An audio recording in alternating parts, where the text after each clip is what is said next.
नमस्कार दोस्तों, स्वागत है आपका एक बार फिर से बीएससी फर्स्ट ईयर की केमिस्ट्री क्लासेज में। देखो, हम बात कर रहे थे न्यूक्लियर केमिस्ट्री की, नाभिकीय रसायन की, जिसमें मैं आपको बता रहा था कि किस प्रकार ना सिर्फ परमाणु के बाहर अभिक्रिया होती है बल्कि परमाणु के नाभिक के अंदर भी अभिक्रियाएं होती रहती है। और जब हम नाभिक के अंदर की अभिक्रियाओं के बारे में अध्ययन करते हैं तो उसे हम कहते हैं नाभिकीय रसायन, न्यूक्लियर केमिस्ट्री। अब देखो, आप एक चीज़ देखिए कि नाभिक के अंदर प्रोटॉन और न्यूट्रॉन होते हैं। अब इतना ज़्यादा पॉजिटिव चार्ज होता है, उसके बाद भी वो स्थायी होता है। वो कैसे होता है? ठीक है, तो आज हम उसकी बात करने वाले हैं। तो आज का जो हमारा टॉपिक है वो है न्यूक्लियॉन के मध्य बल। क्या? न्यूक्लियॉन के मध्य बल।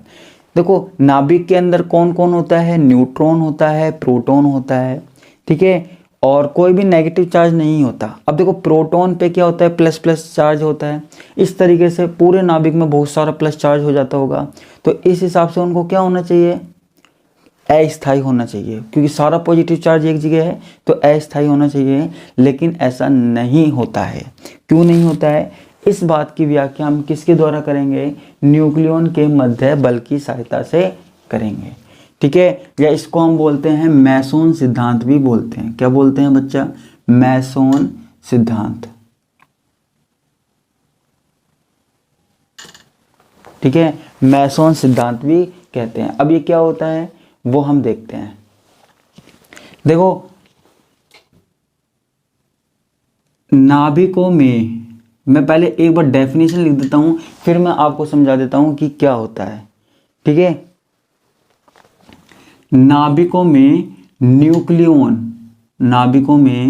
न्यूक्लियनों को आपस में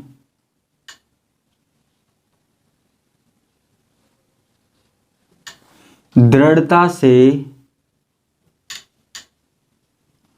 बांधे रखने वाला बल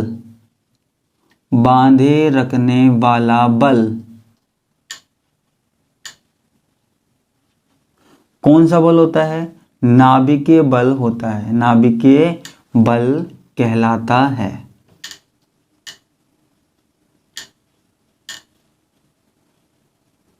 ठीक है। यानी कि न्यूट्रॉनों को, प्रोटॉनों को आपस में जो फोर्स अट्रैक्ट करके रखता है ना, वो हमारे पास क्या कहलाता है? नाभिकीय बल कहलाता है। क्या कहलाता है बच्चा? नाभिकीय बल कहलाता है, ठीक है। देखो, नाभिक अब स्थायी कैसे रहता है जबकि उसमें केवल पी होता है, यानी कि प्रोटॉन प्रोटॉन होता है। नाभिक के अंदर इलेक्ट्रॉन नहीं होता, लेकिन फिर भी वो स्थायी रहता है। इतना सारा पॉजिटिव चार्ज होने के बाद भी वो स्थायी रहता है। वो किस प्रकार स्थायी रहता है उसकी बात हमको यहाँ पे करनी है। तो देखो, नाभिक के स्थायित्व को समझाने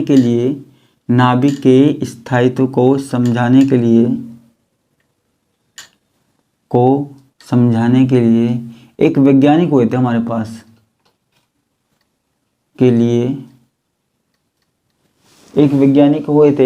कौन से? युकावा, जापानीज से नाम है।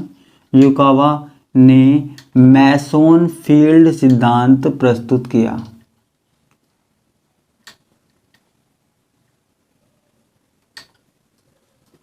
मैसोन फील्ड सिद्धांत प्रस्तुत किया, ठीक है। नाभिक कितना स्टेबल होता है, इसमें कितनी स्टेबिलिटी होती है, इसको बताने के लिए एक वैज्ञानिक हुए। कौन से? युकावा हुए, ठीक है। युकावा हुए, उन्होंने क्या बताया? उन्होंने मैसोन फील्ड सिद्धांत के बारे में बताया, मैसोन फील्ड थ्योरी के बारे में एक्सप्लेन किया। अब वो एक्सप्लेन कैसे किया वो यहाँ पे हम ध्यान से देखते हैं। किस तरीके से? देखो, मैसोन फील्ड सिद्धांत किस तरीके से देखते हैं वो मैं आपको बताता हूं। यह सिद्धांत क्या कहता है, ध्यान से सुनिएगा, ठीक है। इस सिद्धांत के अनुसार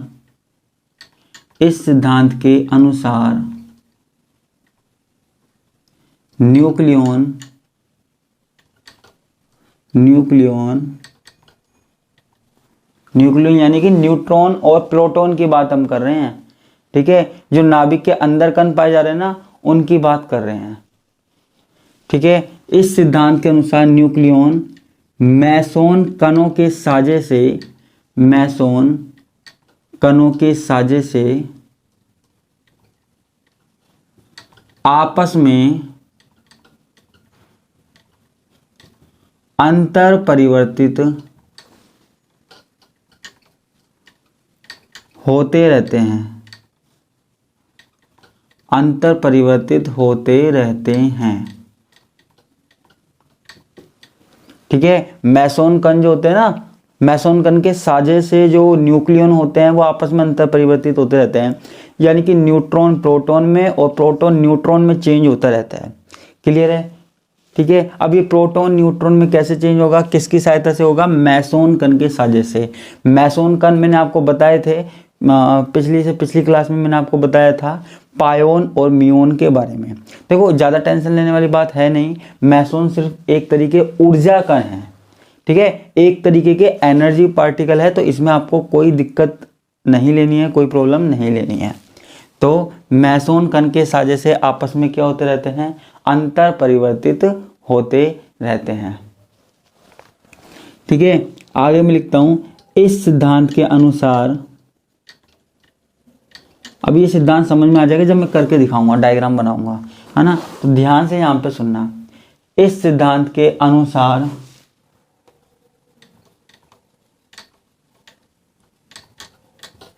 न्यूक्लियन, इस सिद्धांत के अनुसार न्यूक्लियन सतत रूप से पायोन कणों का क्या करते रहते हैं? उत्सर्जन और अवशोषण करते हैं।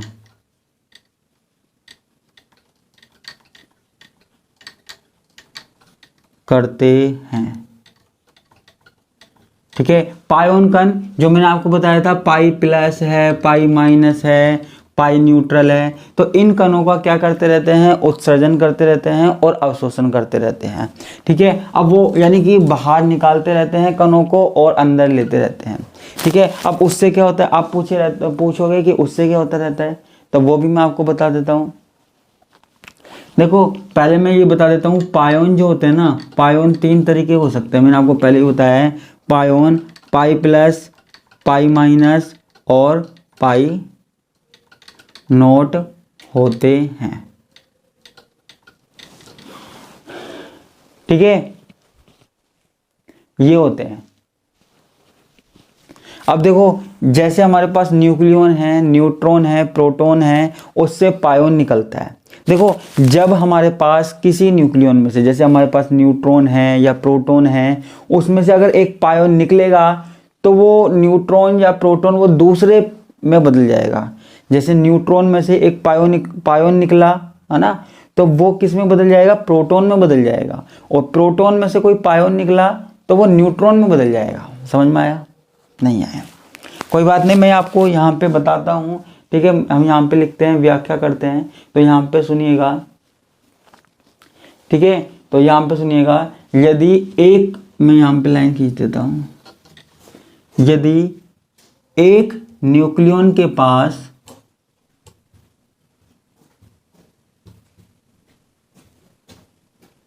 यदि एक न्यूक्लियन के पास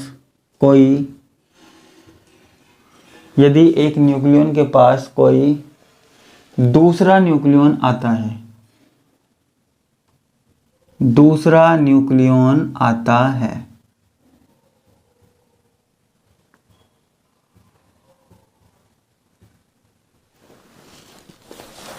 देखो एक न्यूक्लियन के पास, यानी कि न्यूट्रॉन के पास प्रोटॉन आता है या प्रोटॉन के पास न्यूट्रॉन आता है, तो क्या होता है? ध्यान से सुनना। ठीक है, तब एक न्यूक्लियन से उत्सर्जित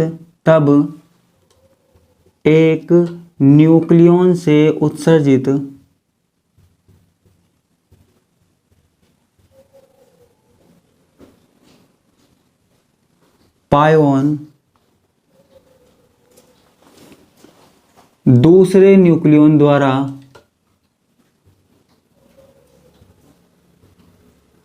दूसरे न्यूक्लियन द्वारा अवशोषित कर लिया जाता है।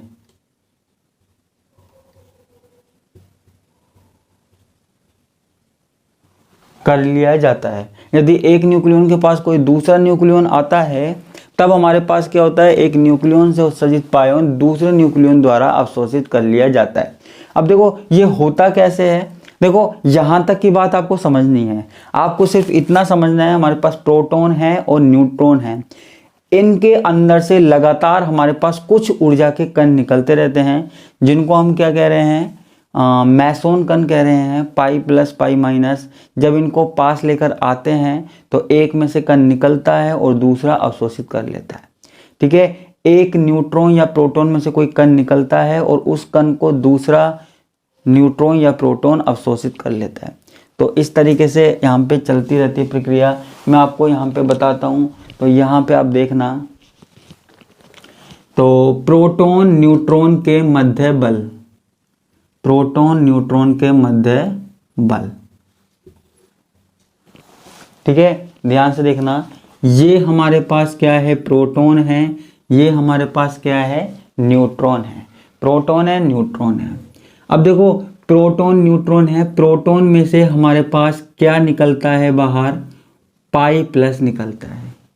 ठीक है, पाई प्लस निकलता है। अब जब पाई प्लस निकलेगा, देखो प्रोटॉन है, प्रोटॉन का मतलब क्या है कि इसमें से पाई निकल रहा है। प्रोटॉन यानी कि प्लस चार्ज। अगर प्रोटॉन में से प्लस वाला भाग निकल जाए, प्रोटॉन मतलब प्लस चार्ज, प्रोटॉन में से प्लस वाला भाग निकल जाए तो प्रोटॉन किस में चेंज हो जाएगा, न्यूट्रॉन में चेंज हो जाएगा। और ये प्लस वाला भाग अगर न्यूट्रॉन अवशोषित कर ले तो ये किस में चेंज हो जाएगा, प्रोटॉन में चेंज हो जाएगा। समझ में आया, नहीं आया, कोई बात नहीं। आप देखो, आप यहाँ देखो, हमारे पास क्या है, एक प्रोटॉन है ना, और एक न्यूट्रॉन है। ध्यान से देखना, एक प्रोटॉन है और एक न्यूट्रॉन है।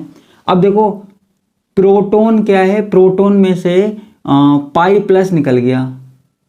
ठीक है, प्रोटॉन में से पाई प्लस कण निकल गया और प्रोटॉन किस में चेंज हो जाएगा, प्रोटॉन चेंज हो जाएगा न्यूट्रॉन में। प्रोटॉन में से एक पाई प्लस कण निकल गया तो प्रोटॉन किस में चेंज हो जाएगा, प्रोटॉन चेंज हो जाएगा न्यूट्रॉन में। होगा नहीं होगा, हो जाएगा। ठीक है, ये प्रोटॉन किस में चेंज हो जाएगा, न्यूट्रॉन में, और ये दूसरा न्यूट्रॉन तो है ही।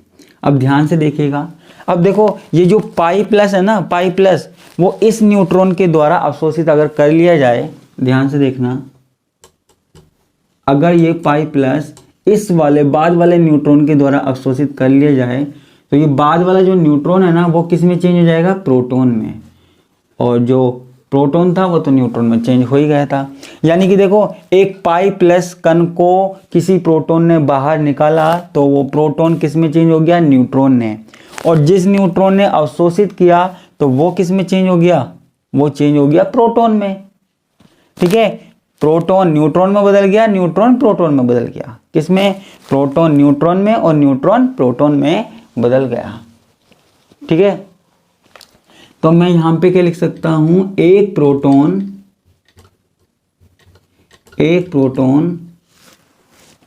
ध्यान से सुनना, एक प्रोटॉन धनावेशित पायोन कणों का उत्सर्जन करके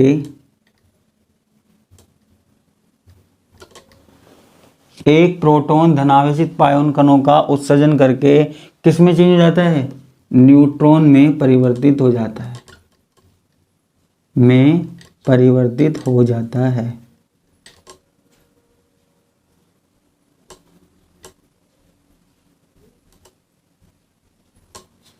न्यूट्रॉन में परिवर्तित हो जाता है।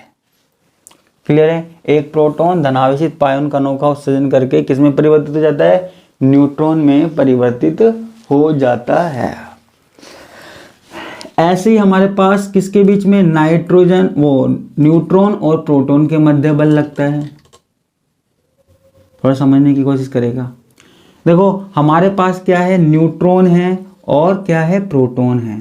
अब देखो न्यूट्रॉन उदासीन है, अगर उदासीन में से कोई कण निकल जाए, ठीक है, उदासीन में से अगर कोई कण निकल जाए तो क्या होगा, तो वो किस में बदल जाएगा, प्रोटॉन में बदल जाएगा। अब देखो न्यूट्रॉन में से एक कण निकल जाता है, कौन सा, पाई माइनस, तो न्यूट्रॉन किस में चेंज हो जाता है, प्रोटॉन में चेंज हो जाता है, और ये प्रोटॉन तो क्या है, प्रोटॉन, ठीक है। अब देखो यहां पे क्या होता है, ध्यान से देखना, ये प्रोटॉन, अब ये जो पाई माइनस है ना, पाई माइनस किसके साथ जुड़ जाता है, दूसरे वाले प्रोटॉन के साथ जुड़ जाता है। और आपको पता ही है जब किसी पॉजिटिव के साथ किसी नेगेटिव जुड़ जाएगा, पॉजिटिव के साथ नेगेटिव जुड़ जाएगा तो वो किस में चेंज हो जाएगा, न्यूट्रॉन में चेंज हो जाएगा। तो यहाँ पे क्या हो जाएगा, न्यूट्रॉन। तो जो हमारे पास पहले न्यूट्रॉन था वो प्रोटॉन में चेंज हो गया, और जो प्रोटॉन था वो न्यूट्रॉन में चेंज हो गया।